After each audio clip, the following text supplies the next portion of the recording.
Welcome class 8. I am going to start second topic of chapter 4 of civics. बेटा ये civics के chapter 4 का second topic है आपका. फर्स्ट टॉपिक मैंने फर्स्ट वीडियो में भेजा था.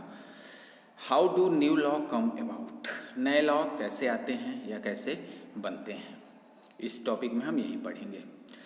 तो बेटा स्टार्ट करते हैं. The parliament has an important role in making law. जैसा कि मैं पहले भी बता चुका हूँ कि जो पार्लियामेंट होता है, हमारा जो संसद होता है, वो किसी भी लॉ को बनाने में एक इम्पॉर्टेंट रोल अदा करता है. यानी आप कह सकते हो कि किसी भी लॉ को जो हमारे कंट्री में लागू होता है उसको कौन बनाता है? पार्लियामेंट बनाता है, संसद बनाता है.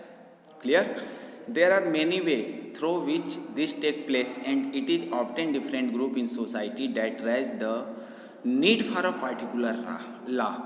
और बेटा देखो क्या कह रहा है. जैसा कि आप जानते हो कि हमारे समाज में अलग अलग समूह हैं जिनके माध्यम से क्या होता है, नए कानून बनाने की आवश्यकता पड़ती है. यानी हमारा जो हमारी जो सोसाइटी है वो अलग अलग ग्रुप में डिवाइड है. हमारा जो समाज है क्या है? Different group in society. हमारे समाज में अलग अलग ग्रुप है, ठीक. और उस समूह के लिए हमारे यहाँ नए नए लॉ बनाने की आवश्यकता पड़ती है ताकि किसी को किसी प्रकार का प्रॉब्लम क्रिएट न हो, ठीक. या कह सकते हो आपकी जो हमारे सोसाइटी में अलग अलग समूह है, ठीक, उसकी वजह से कुछ लॉ बनाने पड़ते हैं पार्लियामेंट को और उसको लागू करने पड़ते हैं. नेक्स्ट बेटा, an important role of parliament is to be sensitive to the problem faced by people. बेटा संसद की एक महत्वपूर्ण भूमिका और भी होती है. ये नहीं कि उसने लॉ बना दिया, वो लॉ लागू हो गया. उस दूसरी इसकी महत्वपूर्ण भूमिका यह होती है कि वह लोगों के समस्याओं के प्रति संवेदनशील होता है, सेंसिटिव होता है. यानी लोग किस समस्या को फेस कर रहे हैं उसके बारे में भी वह सोचता है और उसके अकॉर्डिंग लॉ बनाने का प्रयास करता है. ये नहीं कि लोग कैसे प्रॉब्लम फेस कर रहे हैं, नहीं कर रहे, उससे नहीं मतलब. नहीं, पार्लियामेंट क्या करता है, लोगों के प्रॉब्लम को भी समझता है और उस समस्या को सुलह करने के लिए, उसको समझाने के लिए लॉ बनाने का प्रयास करता है. तो आप कह सकते हो कि पार्लियामेंट का जो दूसरा इंपॉर्टेंट रोल है वो क्या है? लोगों की समस्याओं के प्रति संवेदनशील होना, ताकि लोगों की समस्या क्या है उसके प्रति वह संवेदनशील होता है. नेक्स्ट बेटा, let us read the following story to understand how issue the domestic violence was brought to the attention of parliament and the process adopted for this issue to become law. अब बेटा इसमें एक story दिया हुआ है. जो मैं ये टॉपिक बता रहा हूँ उसको, उस पेज को आप पलटोगे, टर्नओवर करोगे तो आपको एक स्टोरी दिखाई देगा. तो इस लाइन में क्या कह रहा है कि जो हमारे घरेलू हिंसा होती है, यानी हमारे देश में भी हिंसा होते रहते हैं, आपस में लोग लड़ते रहते हैं, ठीक. तो इस मुद्दे को, जो हमारे घरेलू वायलेंस है, हिंसा है, को संसद के ध्यान में लाने के लिए इस मुद्दे को या इस मुद्दे पर कानून बनाने की प्रक्रिया कैसे होती है, आपको जो इसके बाद कहानी दिया है उससे समझ में आ जाएगी. यानी बेटा आप कह सकते हो कि हमारे देश में भी हिंसा होते हैं, वायलेंस होते रहते हैं. तो आखिर उस वायलेंस को ख़त्म करने के लिए, उस हिंसा को ख़त्म करने के लिए कानून कैसे बनता है या कैसे बनाया जाता है, इसके बाद वाले कहानी में आपको समझाया है. तो बेटा आप उस कहानी को पढ़ना. अगर कहानी पढ़ने पे आपको नहीं समझ में आता है तो आप मुझे रिकॉल करना कि सर नहीं समझ में आया, मैं उस कहानी को भी एक्सप्लेन कर दूंगा. क्लियर बेटा? बेटा ये कहानी के बाद की टॉपिक है अनपॉपुलर एंड कंट्रोवर्शियल लॉ. बेटा आई होप ये लास्ट टॉपिक है इस चैप्टर का, क्योंकि छोटा सा चैप्टर था जो 2 वीडियो में आपका ख़त्म हो गया. तो पहले में मैंने बताया, सेकेंड वाले में मैं ये बताने जा रहा हूँ जो कि लास्ट है. कि let us now look at the situation where the parliament passes law that turn out to very unpopular. क्या कर रहा है बेटा कि आप कंडीशन देखो, स्थिति देखो, कहानी पढ़ोगे तो समझ में आएगा कि कुछ लॉ ऐसे होते हैं जो पार्लियामेंट पास तो कर देता है लेकिन वो अनपॉपुलर हो जाते हैं, यानी लोग उसे पसंद नहीं करते. Sometimes a law can be continuously valid and hence legal, but it can continue to be unpopular and unacceptable. बेटा कुछ लॉ ऐसे होते हैं जो वैलिड होते हैं, लीगल होते हैं, लेकिन लोगों के द्वारा वह अनपॉपुलर होते हैं, एक्सेप्टेबल होते हैं, यानी लोग उन्हें पसंद नहीं करते, स्वीकार नहीं करते. यानी पार्लियामेंट क्या किया? पार्लियामेंट का काम है कि वह लॉ को पास कर दिया, लेकिन वह लॉ क्या हुआ? अनपॉपुलर हो गया. और अनपॉपुलर होने का कंडीशन क्या होता है कि वो वैलिड होते हुए भी, लीगल होते हुए भी लोगों के द्वारा अनपॉपुलर होता है, अनएक्सेप्टेबल होता है। Because they feel the intention behind it is unfair and harmful.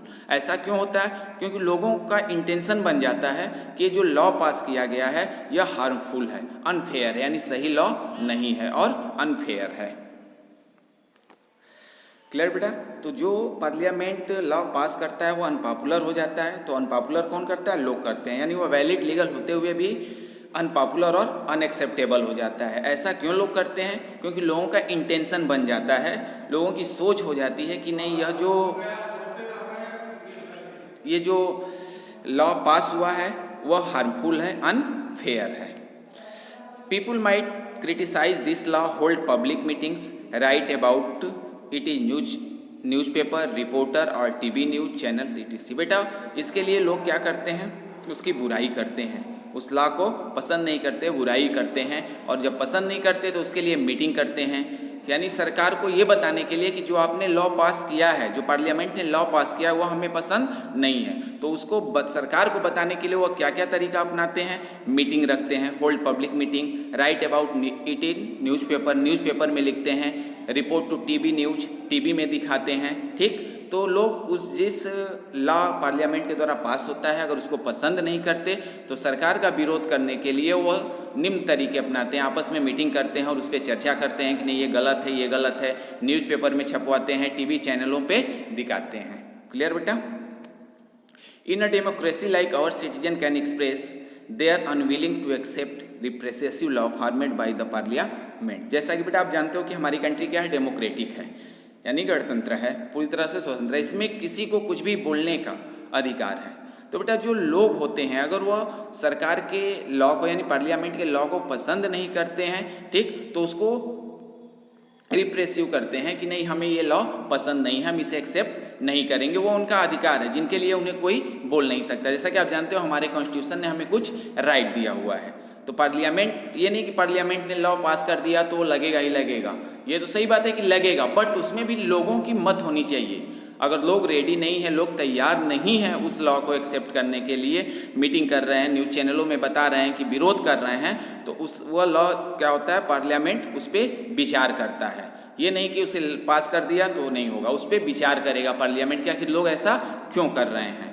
ठीक, When a large number of people begin to feel that a wrong law has been passed, then there is pressure on the parliament to change this। जब बेटा बहुत ज़्यादा लोग, जब कोई law पास होता है और बहुत ज़्यादा लोग, अधिक से अधिक मात्रा में जब लोग कलेक्ट होते हैं और उसका विरोध करते हैं, तो पार्लियामेंट सोचने के लिए मजबूर हो जाता है कि नहीं आखिर इस लॉ में गलत क्या है, और इतना प्रेशर लोगों का उस पर पड़ता है कि उस लॉ को वो चेंज भी कर सकता है। यानी आप सीधा कह सकते हो कि पार्लियामेंट जब कोई लॉ पास करता है तो कुछ लॉ तो लोग एक्सेप्ट कर लेते हैं, लेकिन जो लॉ एक्सेप्टेबल नहीं होता, लोग पसंद नहीं कर पाते, उस लॉ का विरोध करते हैं। और जब उस लॉ का विरोध करते हैं लोग तो अपनी बात सरकार तक कैसे पहुंचाते हैं? न्यूज़पेपर के सहारे, मीटिंग करके। और जब अधिक लोग इस में जुड़ जाते हैं, विरोध करने लगते हैं कि नहीं ये लॉ सही नहीं है, हमें ये लॉ पसंद नहीं है, तो पार्लियामेंट के ऊपर प्रेशर बनता है और वह उस लॉ को चेंज भी कर सकता है, यानी जो पार्लियामेंट ने लॉ पास किया है उसको चेंज भी कर सकता है। क्लियर बेटा? अब बेटा वो कहानी आप पढ़ लोगे, प्लस इसमें एक दो पैराग्राफ ऐसा है जिसको आप पढ़ के सेल्फ समझ सकते हो, तो मैंने उसको एक्सप्लेन नहीं किया है। अगर चैप्टर 4 सिविक्स में आपको कोई भी प्रॉब्लम आता है, कोई भी लाइन बुक का समझ में नहीं आता है, तो आप उसका पिक क्लिक करके मेरे व्हाट्सएप ग्रुप में सेंड कर देना, मैं उसको नेक्स्ट वीडियो बनाऊंगा और एक्सप्लेन कर दूंगा। ओके बेटा, धन्यवाद।